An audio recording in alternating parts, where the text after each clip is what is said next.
जब उन बच्चों से मेरी बात हुई कि वो मुझसे क्या सुनना चाहते हैं, तो उनका भाव था कि बस आप आ जाइए। तो मैंने कहा फिर भी आप मुझसे क्या चाहते हैं, मैं क्या बोलूं? बोले आप जो टॉपिक चाहें बोल दीजिए।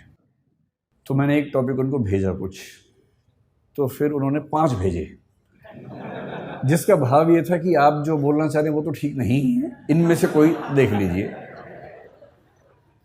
वो बड़े अच्छे टॉपिक्स थे और 5 टॉपिक्स बड़े अच्छे थे, जिसमें से एक था पर्पस ड्रिवन एंटरप्रेन्योरशिप, एक था role of ethics in business, एक था role of philosophy in business, एक था stoicism, the importance of stoicism in business. ऐसे करते करते कुछ चीज़ें बताई और बताया कि क्योंकि ये बिजनेस कॉन्क्लेव है तो हम ये ज़रूर चाहेंगे कि थोड़ा सा पर्सपेक्टिव इकोनॉमिक्स पर, बिजनेस पर, इन चीज़ों पर आपका रहे।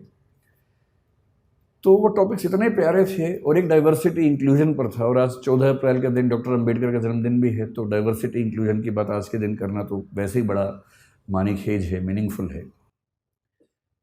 लेकिन मुझे इस बात का अंदाज़ा था कि जब हम फेस्टिवल के मूड में होते, जैसे अभी आप लोग हैं, बिजनेस कॉन्क्लेव है, सुबह से आप कई स्पीकर से सुन रहे हैं, और अभी आखिरी सेशन में ये भी होता है कि छूटे तो भागें, छुट्टी का टाइम होने वाला है। स्कूल में जैसे होता था ना कि जैसी टन टन टन बजता था वैसे ही लोग बैग उठा के भागते थे।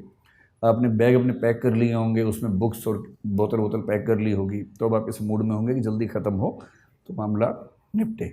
आप लोग Shri Ram college of commerce में पढ़ते हैं, तो मेरे ख्याल से आपके सामने, क्योंकि देश का सबसे अच्छा कॉलेज कॉमर्स का माना ही जाता है, और माना ही किया जाता है ही, ऐसे थोड़ा माना जाता होगा। मतलब मेरी समझ ये है कि कोई ब्रांडिंग ऐसे ही नहीं हो जाती है। अगर किसी कॉलेज या किसी व्यक्ति की साख है, तो वो साख न तो रातों रात बनती है, न हवा में बनती है, और अगर वो लॉन्ग सस्टेन्ड क्रेडिबिलिटी है तो उसका मतलब है कि उसमें कुछ तो बात होगी ही, तभी उसकी क्रेडिबिलिटी उस तरह की है। तो मैं जब देखता हूँ आजकल के बच्चों को, नई पीढ़ी को, और मैं उनके जब डायलेमास को समझने की कोशिश करता हूँ, तो मैंने पाया कि उनके सामने सबसे बड़ा डायलेमा ये होता है, स्पेशली उनके दिमाग में जो कॉमर्स या मैनेजमेंट की दुनिया से हैं, जैसे कि आप हैं, कि हम बड़े होने के बाद क्या करें। नौकरी करें में फिर बहुत सारे ऑप्शंस, प्राइवेट सेक्टर में जाएं, किसी स्टार्टअप में नौकरी कर लें, सिविल सर्विसेज में जाएं, कोई और नौकरी कर लें, एकेडमिक्स में चले जाएं। एक तो ये सवाल, और दूसरा ये सवाल कि क्या हम अपना स्टार्टअप शुरू कर दें, कुछ अपना उद्यम शुरू कर दें। और मैं देख रहा हूँ कि आजकल की पीढ़ी को एक शब्द बड़ा अच्छा मिल गया, स्टार्टअप। हमारी पीढ़ी ने भी स्टार्टअप किए। मुझे 2 साल पहले ही पता लगा कि जो मैं कर रहा हूँ कई साल से वो स्टार्टअप ही होता है, वरना मैं 2 साल वरना तो मैं 3-4 साल से बड़ा परेशान था कि पूरा देश स्टार्टअप कर रहा है और हमने कभी किया ही नहीं। तो मुझे एक बार गूगल पे जाके सर्च करना पड़ा कि स्टार्टअप क्या होता है, व्हाट इज स्टार्टअप। तो पता लगा स्टार्टअप का मतलब अपना काम करना, इतना ही होता है। तो फिर मैं समझ गया कि अच्छा। तो मैंने 1-2 पढ़े लिखे लोगों से पूछा, तो जो मैं करता हूँ क्या वो स्टार्टअप हो सकता है? बोले हाँ वो स्टार्टअप, आपको तो सक्सेसफुल स्टार्टअप है। तो मुझे बड़ी खुशी हुई कि मैंने ये काम कर लिया, वरना दुविधा रहती कि सारी दुनिया कुछ कर रही है और हमारे वर्तमान सरकार उस पर इतना जोर दे रही है और हमने किया ही नहीं वो काम।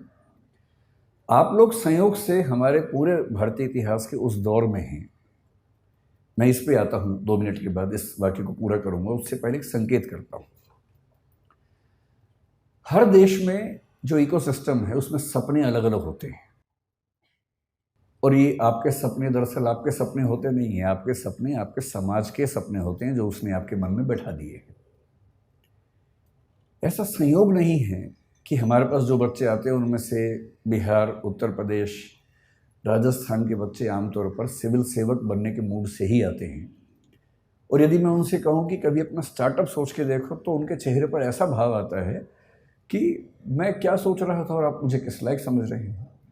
क्योंकि उनको जो वैल्यू सिस्टम है जो सोसाइटी ने दिया है वो सिविल सर्वेंट बनने का ही है, उनके लिए उससे बड़ा कोई सपना है नहीं। लेकिन जब मैं गुजरात के लोगों से मिलता हूँ, विशेष रूप से मारवाड़ी या सिख समुदाय के लोगों से मिलता हूँ, तो उनसे नौकरी की बात कर रहा हूँ, हंसने लगते हैं कि नौकरी क्यों करेंगे, धंधो करेंगे, धंधो, अपना काम करेंगे भाई, अपना ही उद्यम करेंगे। सारा खेल वैल्यू सिस्टम का है। हम उस समाज के लोग हैं जहां ज्यादा पैसा कमाने का सम्मान ज्यादा नहीं है। आप कितना ही पैसा कमा लें, लोग आपको सम्मान देंगे नहीं जब तक आप उससे बड़ा कुछ नहीं कर लेंगे। लेकिन कई देश ऐसे हैं, कई समाज ऐसे हैं जहाँ पर धनी होना, सफल उद्यमी होना अपने आप में एक सक्सेस की निशानी है। मैं एक एग्जाम्पल देके बात करता हूँ। मुझे एग्जाम्पल देने की बहुत बीमारी है, उसी से बात समझाना आसान भी लगता है मुझे। मैं अभी करीब 12-13 दिन अमेरिका में रहा। मैं 5 विश्वविद्यालयों में गया सिर्फ उनका सिस्टम समझने के लिए। उनमें से 2 में मुझे निमंत्रण था, 3 में मैं बिना बुलाए पहुंच गया कि मैं देखना चाहता हूं कि कैसे आप लोग काम करते हैं। तो वहाँ के कुछ स्टूडेंट्स, कुछ प्रोफेसर से परिचय था, तो उनके साथ मैंने पूरा विश्वविद्यालय देखा, समझा। कुछ बच्चों से मिला, उनके सपने पूछे, उनके पढ़ने का तरीका पूछा, प्रोफेसर से पढ़ाने का तरीका पूछा। पर्पज़ ये था कि कल को अगर मैं कोई विश्वविद्यालय शुरू करूं, जो कि मेरा एक सपना है, तो मेरे पास एक टेम्पलेट हो या कई टेम्पलेट्स हों कि एक अच्छा विश्वविद्यालय कैसा होता है और बच्चों की पूरी ग्रूमिंग का तरीका क्या होना चाहिए। तो उन्होंने सब मुझे बताया। मैंने वहाँ जो बिज़नेस पढ़ रहे थे, 1-2 बच्चे जिन्होंने बिज़नेस स्टडीज़ पढ़ा हुआ था, मास्टर्स लेवल पर या ग्रेजुएशन लेवल पर, और मैं अच्छे यूनिवर्सिटी की बात कर रहा हूँ, मैं यूटी ऑस्टिन की बात कर रहा हूँ, मैं मिशिगन यूनिवर्सिटी के रॉस स्कूल की बात कर रहा हूँ, मैं कोलंबिया यूनिवर्सिटी की बात कर रहा हूँ, इनकी बात कर रहा हूँ जहाँ पर पढ़ना किसी के लिए बहुत बड़ा सपना हो सकता है। वहाँ जिन लोगों ने बिज़नेस स्टडीज़ की पढ़ाई की, उनसे मैंने खूब बातें की, 1-1, 2-2 घंटे बात की, और अंत में एक कठोर सवाल पूछा। मैंने कहा 2 बातें बताना सीधे सीधे। एक तो ये कि यहाँ से पढ़ने के बाद क्या पैकेज मिलेगा तुम्हें। वो थोड़ा चौंक जाते थे कि कितना सीधा सवाल पूछ लिया। मैंने कहा इसीलिए पूछ रहा हूँ कि मुझे पता तो हो कि यहाँ आप आए तो उसका फ़ायदा है कि नहीं है। तो उनमें से कुछ ने, मैं स्पेसिफिक नहीं होऊंगा क्योंकि उनकी प्राइवेसी का मामला भी है, 1-2 लोग जो मास्टर्स में काफ़ी अच्छे लेवल पर थे, पूरी स्कॉलरशिप पर गए हुए थे, उन्होंने बताया कि सर हमने जो यहाँ खर्च किया है, मतलब जो बिना फेलोशिप वाले लोग खर्च करते हैं, वो करीब भारतीय करेंसी में 1.5 से 2 करोड़ रुपए के बीच का खर्चा हो जाता है 2 साल की पढ़ाई करने का। स्कॉलरशिप है तो अलग बात है, नहीं तो इतना खर्चा हो जाता है। तो मैंने कहा उसके बाद होगा क्या? बोले सर हम जो डिग्री कर रहे हैं ना, उसकी वैल्यू बहुत ज़्यादा है, तो जब हम उतरेंगे बाज़ार में तो हम मान के चलते हैं कि हमें 1-8 साल के अंदर अंदर 2 लाख USD का एनुअल पैकेज मिल जाएगा, जिसका मतलब वही 1.5 से 1.6 CR के आसपास का पैकेज मिल जाएगा। और हमारे खर्चे हैं, लोन है थोड़ा थोड़ा, वो सब हम 3 साल में चुका देंगे, क्योंकि खर्चा भी वहाँ ज़्यादा होता है, लेकिन हम साल में 60-70 लाख रुपए बचा लेंगे, 3 साल में सारा लोन चुका देंगे, तो 2 साल की पढ़ाई का बोझ 3 साल में उतरेगा। उसके बाद हम लगभग $2 लाख हर साल कमाएंगे और लगभग $1 लाख साल का बचा लेंगे, जो कि भारत के हिसाब से काफ़ी ज़्यादा आय का मामला है। तो वैसे हम बहुत खुश यहाँ नहीं हैं क्योंकि सोशल लाइफ वैसी नहीं है हमारी, but still financially we will be so good that we can be happy on that ground. तो मैं उनसे बहुत प्रभावित हुआ। मैंने कहा वाह क्या बात है, आप खूब सफल हों, अच्छे उद्यम करें, और जैसे जैसे आगे बढ़ेंगे फिर तो पता नहीं क्या होने वाला है, बाद में 2 लाख से बढ़ के 2.25 होगा, 2.5 होगा। मैंने कहा सीधे बताओ कि 20 साल बाद कितना होगा। काफ़ी सोच के बोले कि सर जो 2-3% लोग हैं सबसे शानदार, वो 20 साल बाद शायद $3 लाख के आसपास भी आ जाएंगे, 2.5 करोड़ कमा लेंगे। मैं बड़ा खुश हुआ। मैंने कहा चलो भारत का हर बच्चा वहाँ जाके करोड़पति हो जाए, इससे बड़ी खुशी की क्या बात है। सारा मैं खर्च तो ना करेगा, यहाँ भी तो भेजेगा वापस करके, तो रेमिटेंसेस हमारे पास आएंगी, तो हम इस बात से खुश हो सकते हैं। फिर कल मैं न्यूयॉर्क में था, तो वहाँ से जब मैंने टैक्सी पकड़ी JF कैनेडी एयरपोर्ट के लिए, तो मेरी आदत है कि मैं जब टैक्सी में जाता हूँ तो जो टैक्सी ड्राइवर है उससे खूब गप्पे मारता हूँ आधा 1 घंटा, वो पक जाता है मुझसे बात करते करते। तो मैंने उसको पकड़ लिया। ये जो बच्चा था, अच्छा अमेरिका में टैक्सी चलाने वाला आपको अमेरिकन तो आमतौर पर नहीं ही मिलेगा, 10 में से 1 मिलेगा, बाकी 9 विदेशों के लोग मिलेंगे जो ग्रीन कार्ड पे हैं या वर्क वीज़ा पे हैं और अपनी रोजी रोटी वहाँ कमा रहे हैं। लेबनान के मिलेंगे, कुवैत के मिलेंगे, और जो मुझे कल मिला काजिकिस्तान का, हाँ काजिकिस्तान का मिला, ताजिकिस्तान का सॉरी मिला। प्यारा सा बच्चा था। मैंने उससे उसका नाम पूछा, अच्छा सा नाम था पर मुझे याद नहीं है क्योंकि नाम कुछ अलग किस्म का था। अगर आपको बहुत शौक है तो मैंने नाम नोट कर लिया था, मैं नोट कर लेता हूँ खटाक से, ताकि मैं बाद में केस स्टडी की तरह उसे कहीं कोट कर सकूं, क्योंकि मेरा काम ही ये है कोट करना जगह जगह जाके। तो मैंने देखिए, मैंने एक नोट बना रखा है, टेकअवेज ऑफ USA ट्रिप 2023। उसमें जो आखिरी स्टडी है वो है टैक्सी टू JFK एयरपोर्ट। उसका नाम था गाई राटी। 23 साल का बच्चा था, ताजिकिस्तान से। मैंने उसको इंग्लिश नहीं आती थी, ताजिक भाषा आती थी जो मुझे नहीं आती थी, उसे हिंदी भी नहीं आती थी। अच्छा, ऐसे में क्या होता है कि इशारों की भाषा में काम चलता है फिर थोड़ी देर के बाद तो।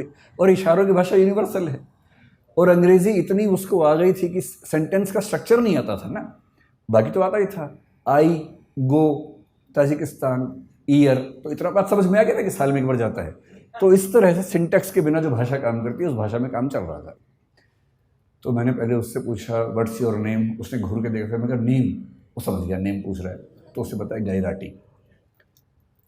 फिर मैंने कहा एज, तो उसने कहा 23 ईयर्स। भारत में फूफा लोग इतना करने के बाद तो रिश्ता तय कर लेते हैं, तो उसके चेहरे पर भी ये भाव था कि क्या ये रिश्ता तय करने वाला है। तो मैंने उससे कहा नहीं, मैं तो कुछ और पूछना चाह रहा हूँ। फिर मैंने कहा गाई राटी कब से हो अमेरिका में? तो उसने कहा 1 ईयर। तो मैंने कहा वीज़ा कैसे मिला? बोला ग्रीन कार्ड। तो मुझे ध्यान आया कि ग्रीन कार्ड के मामले में डाइवर्सिटी पॉलिसी काम करती है, हर देश से कुछ लोगों को मिलता है, तो उसमें उसको मिल गया होगा। तो मैंने बहुत सहानुभूति के भाव से पूछा, मैंने गाई राटी कितना कमा देते हो यार? मुझे लगा बोलेगा बहुत कम कमाता हूँ, इस भाव से थोड़ी सी टिप मिल जाए अंत में, और मैं उसको बहुत खुश होकर $10 की टिप दूंगा और एहसान कर दूंगा अंत में, मुझे भी खुशी हो जाएगी। तो उसने कहा कि ऑलमोस्ट $400 to $500 एवरी डे। अच्छा, भारत का आदमी सीधे 80 से गुणा करता है वहाँ जाके, जो भी फिगर सुनता है खटाक से गुणा करता है। मैं घबरा गया, भाई ये तो बहुत ज़्यादा कमा लेता है, इसका मतलब तो बहुत ही ज़्यादा कमा लेता है। मैंने कहा अच्छा। फिर मैंने कहा how many days in a week you work? क्योंकि वहाँ सब 5 दिन काम करें, 2 दिन मस्ती करते हैं। बोला ऑल 7 डेज, क्योंकि मस्ती तो वहाँ के लोग करते हैं ना, बाहर से जाते हो तो भविष्य में मस्ती करने के मूड में होते हैं, अभी मेहनत करते हैं। फिर वो समझ गया कि मेरी इनकम काउंट करना चाह रहा है, तो उसने खुद ही बोला on average I earn $12,000 to $14,000 per month. फिर मैंने 80 से गुणा कर दिया खटाक से, तो मैं समझ गया कि ये महीने के 10 से 12 लाख कमा लेता है। तो मैंने उससे फिर पूछा दिस इज योर रेवेन्यू और दिस इज योर सेविंग? भाई आप तो कॉमर्स के लोग जानते हैं, रेवेन्यू अलग है, सेविंग अलग है। नेट इनकम है कि ग्रॉस इनकम है, उसी में सारा खेल हो जाता है। और वैल्यूएशन की दुनिया इसी खेल पे चल रही है कि कुछ का कुछ बोल के वैल्यूएशन करवा लेना है। तो उसने कहा दिस इज माई सेविंग।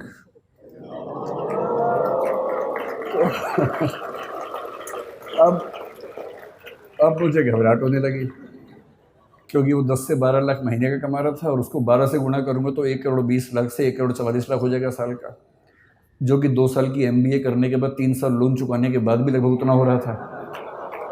तो आप लोग बुरा मत मानिएगा, MBA वाले लोग है ना, आप लोग कॉमर्स की दुनिया में पढ़ रहे हैं, बुरा मत मानिएगा। मैं तो केवल ये बताना चाह रहा हूँ कि दुनिया के रुझान क्या हैं। तो मैंने बड़ा हौसला मन में रख के सोचा कि कहीं तो MBA वालों को ऊपर उठाऊं। तो मैंने कहा लेकिन तुम्हारी इनकम आगे बढ़ेगी नहीं इससे ज़्यादा। You have a stable income, but if you had been in service you would have grown faster, you would have got increments every year. मतलब ये बात समझाने में 1 घंटा लग गया, तोड़ के सेंटेंस बोलने पड़ रहे थे। तो उसने कहा no, I am buying 2 more taxis. तो मैंने कहा भाई अभी सेल्फ ड्राइविंग कार की परमिशन तो मेरी नहीं है कि तुम 2 टैक्सी लेके चला दोगे बिना ड्राइवर के, ऐसे कैसे होगा, तुम कितनी चला लोगे? पर no, I will get 2 drivers from Tajikistan and the per hour minimum wages is $10 to $12। तो मैं उनसे दिन में 10 घंटे काम करवाऊंगा, $120 उनको दूंगा, और मैं एक टैक्सी से 400-500 कमा लेता हूँ, 120 दे दूंगा, तो भी मेरे पास मतलब 350 की एवरेज एक कार से बचेगी। 2 से 700, 7 दिन चलाएंगे, तो मोटा मोटा मान के चलिए कि मामला बड़ा रिस्की हो जाएगा। तो फिर मैंने टिप दी नहीं उसको।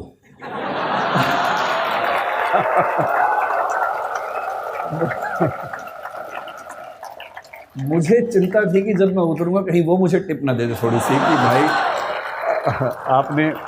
आपने इतना पूछा, थोड़ा आप चिंतित हो गए होंगे। अगर आपको टिप चाहिए हो तो आप ले सकते हैं। और मज़े की बात क्या बोला, साथ में पढ़ाई भी करता है वो। इस सब के साथ साथ वो ऑनलाइन या हाइब्रिड करके कुछ पढ़ाई भी करता है साथ साथ।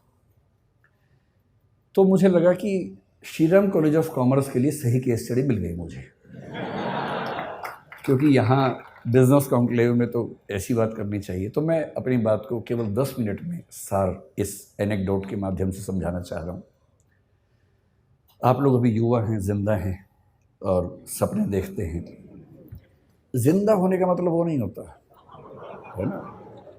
जिंदा होने का मतलब होता है जो जिंदा हो तो फिर जिंदा नजर आना जरूरी है, ये मतलब होता है ना। जिंदा, एक बहुत प्रसिद्ध शेर है, उसूलों पे जो आँच आए तो टकराना ज़रूरी है, जो जिंदा हो तो फिर जिंदा नज़र आना ज़रूरी है। तो मैं इसलिए कह रहा हूँ कि आप लोग ऊर्जा से लबरेज युवा हैं और अभी आपके सपने देखने की उम्र है। जिंदा तो बहुत लोग हैं, लेकिन कुछ लोग ज़िंदगी ढो रहे हैं, घिसट रहे हैं, और आप भरे हुए हैं ऊर्जा से। इस देश को नौकरी मांगने वालों से ज़्यादा नौकरी देने वालों की ज़रूरत है। और हम अपने 5000 साल के इतिहास में पहली बार उस दौर में हैं जहाँ स्टार्टअप करने वालों को इज्जत मिल रही है, वरना यहाँ इज्जत नहीं होती है। अभी जो सरकारें हैं हमारे पास, सेंटर में भी, कुछ स्टेट्स में भी, और किसी मामले में आप उनसे सहमत हों, असहमत हों, समर्थन करें, विरोध करें, इस मामले में तो आपको मानना पड़ेगा कि उन्होंने पहली बार स्टार्टअप करने को इज्जत वाला काम बना दिया है। और यदि ऐसा बना ही दिया है, और फिर श्रीराम कॉलेज ऑफ कॉमर्स के ग्रेजुएट्स जिन लोगों ने बिजनेस को इतना ध्यान से समझा है, उसकी बारीकियां समझी हैं, वो उसके बिना अगर वो भी नौकरी ढूंढते रहेंगे तो फिर देश कैसे आगे बढ़ेगा। तो कुछ साल नौकरी करना ठीक है, लेकिन यदि मुझसे पूछेंगे तो मैं ये कहूँगा कि अगर आप वैसे व्यक्ति हैं कि चुपचाप ज़िंदगी गुजार लेनी है तो ठीक है, कीजिए नौकरी। नौकरी करनी है, साथ में कुछ किताबें लिखनी है तो कीजिए नौकरी। पर यदि कुछ बड़ा सोचा है, अगर आप चाहते हैं कि आप इस देश और समाज को कुछ बड़ा योगदान दे सकें, तो सबसे अच्छा विकल्प है उद्यम। और उद्यम का मतलब केवल आर्थिक उद्यम नहीं होता है। उद्यम का मतलब है कि आप जोखिम लेने वाले व्यक्ति हैं, आप बहुत शांत व्यक्ति नहीं हैं। और जोखिम लेना कुदरत ने सिखाया, हमें प्रकृति ने सिखाया है। प्रकृति के विधान में सुरक्षा नहीं होती है, प्रकृति के विधान में जोखिम ही जोखिम है। वो तो हमने शहरों में, गांवों में सुरक्षा डेवलप कर ली है, और थोड़ी बहुत सुरक्षा ज़िंदगी में रहे तो अच्छा भी लगता है। लेकिन जंगल का नियम, प्रकृति का नियम सुरक्षा पर नहीं टिका है, वो खतरों पे टिका है, जोखिम पे टिका है। जो भी आप में से अपनी ज़िंदगी को शानदार बनाने के लिए जोखिम लेने को तैयार है, मेरी नज़र में वही एंटरप्रेन्योर है, वही उद्यमी है। और जोखिम केवल पैसे के लिए नहीं होता है, होना भी नहीं चाहिए। जोखिम महात्मा गांधी ने भी लिया, अंबेडकर साहब ने भी लिया, दोनों शानदार वकील थे। डॉक्टर अंबेडकर, मैं परसों कोलंबिया विश्वविद्यालय में गया जहाँ से उन्होंने पीएचडी की, एक पीएचडी की, लंदन स्कूल से दूसरी 3 पीएचडी की उन्होंने। इन लोगों ने अपने अपने सफल करियर को दांव पर लगा के जोखिम लिया कि देश को एक अच्छा राजनीतिक और सामाजिक मंच मिल सके। ये सोशल एंटरप्राइज है, पॉलिटिकल एंटरप्राइज है। कबीरदास हों, गुरु नानक हों, या महात्मा बुद्ध हों, महावीर स्वामी हों, इन सब ने अपने अपने समाज को बेहतर बनाने के लिए अपनी जान को जोखिम में डाला। ये सब उद्यमी लोग हैं। कोई स्पिरिचुअल एंटरप्राइज करता है, कोई सोशल एंटरप्राइज करता है। आप बिजनेस एंटरप्राइज वाले लोग हैं, लेकिन मैं इतना ज़रूर कहूँगा कि बिजनेस में पैसा कमाना ज़रूरी है, क्योंकि वही आपको ज़िंदा रखेगा, वही आपके उद्यम को चला पाएगा। लेकिन कोई भी उद्यम जो सिर्फ पैसा कमाता है, वो समाज को फ़ायदा नहीं पहुंचाता है। और मैं एक बात अक्सर कहता हूँ, आखिरी बात आपसे वही कह रहा हूँ, कि अगर अपने जीवन को एक ठीक दिशा देनी है तो सिर्फ एक काम कीजिए। बहुत बुरा लगेगा, पर मुझे ये सलाह मेरे एक मित्र ने दी थी, मैं आपको दे देता हूँ। आज घर जाके अपनी ओबिचुअरी लिखिए। ओबिचुअरी का मतलब होता है किसी के मरने के बाद अखबार में जो छपता है उसके बारे में, कि दुख के साथ सूचित किया जाता है कि फला फला की मृत्यु इस तारीख को इस वजह से हो गई है, उसके बाद की 4 लाइनें आप अपने बारे में क्या चाहते हैं लिख लीजिए, उसे बनाइए विज़न स्टेटमेंट। वो लाइनें कई तरह की हो सकती हैं। एक ये हो सकती है कि इस व्यक्ति ने जीवन में खूब पैसा कमाया, इसने गुटखा बनाने वाली कंपनी बनाई, इसने अरबों रुपए कमाए और इसकी वजह से कई लाख लोग कैंसर से मरे, और पैसा खूब कमाया। दूसरा ये हो सकता है कि ये व्यक्ति चाहता तो अरबों रुपए कमा सकता था, पर इसने लाखों ही कमाए और अपनी ऊर्जा उन चीज़ों में लगाई जो समाज को और बेहतर बना सकती है। ये चाहता तो डीजल की कार बना के खूब पैसा कमा सकता था, तेल के कुएं खोद के खूब पैसा कमा सकता था, पर इसने सोलर पैनल्स में अपनी ऊर्जा लगाई क्योंकि उसे चिंता थी कि मेरे साथ साथ इस समाज का भी भला होना चाहिए। तो जो मैं कंक्लूडिंग रिमार्क के तौर पे कहना चाह रहा हूँ, आप लोग इस देश के भविष्य हैं, स्टार्टअप की दुनिया के भविष्य हैं। कुछ बड़ा कीजिए और ऐसा मत कीजिए जो केवल और केवल बिजनेस तक सीमित हो। जब बिजनेस और एथिक्स मिलते हैं तो जो सिनर्जी बनती है, वो सिनर्जी किसी भी देश और समाज के लिए बेहतर है। बहुत बहुत धन्यवाद, आप लोगों ने बुलाया। धन्यवाद।